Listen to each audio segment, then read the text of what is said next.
రాష్ట్ర ప్రభుత్వ ఉద్యోగులకు పెండింగ్లో ఉన్న 5 డిఏలు విడుదల చేయాలి. నంబర్ 2, ఉద్యోగుల పిఆర్సీ 6 నెలల్లోగా ఇస్తామన్నారు. ఇవాళ 24 నెలలు మీ ప్రభుత్వానికి దాదాపు నిండుతా ఉన్నాయి. తక్షణమే పిఆర్సీ ప్రకటించాలని ఉద్యోగుల పక్షాన మేము డిమాండ్ చేస్తూ ఉన్నాము. కేంద్ర ప్రభుత్వాన్ని చూసైనా సిగ్గు తెచ్చుకో, కేంద్ర ప్రభుత్వం సమయానుకూలంగా ఇస్తూ ఉంది. రిటైర్డ్ ఉద్యోగుల బెనిఫిట్స్ అన్నీ కూడా తక్షణమే విడుదల చేయాలని చెప్పి మేము కోరుతా ఉన్నాం. అదేవిధంగా పెండింగ్ ఏరియర్స్ ఉద్యోగులకు సంబంధించిన పిఎఫ్ కానీ ఇతర అలవెన్స్లు, అడ్వాన్స్లు, టీఏ బిల్లు ఏవైతే పెండింగ్ ఉన్నాయో వాటన్నిటినీ తక్షణమే విడుదల చేయాలి. అదేవిధంగా ఓపీఎస్ విధానాన్ని పునరుద్ధరిస్తామని మాట ఇచ్చారు, మాట నిలబెట్టుకోండి.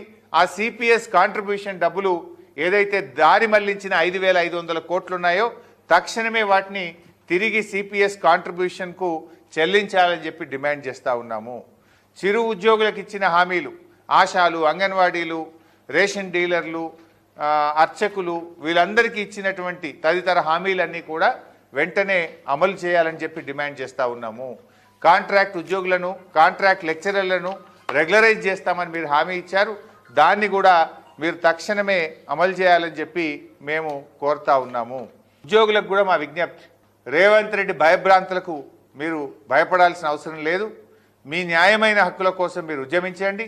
మీకు ప్రధాన ప్రతిపక్షంగా బీఆర్ఎస్ అండగా ఉంటుంది. మీ హక్కుల కోసం, మీ పోరాటానికి బీఆర్ఎస్ ఎప్పుడు మీకు అండగా ఉంటుంది. ఎందుకంటే తెలంగాణ ఉద్యమంలో మీ పోరాటాన్ని మేము మరవలేదు.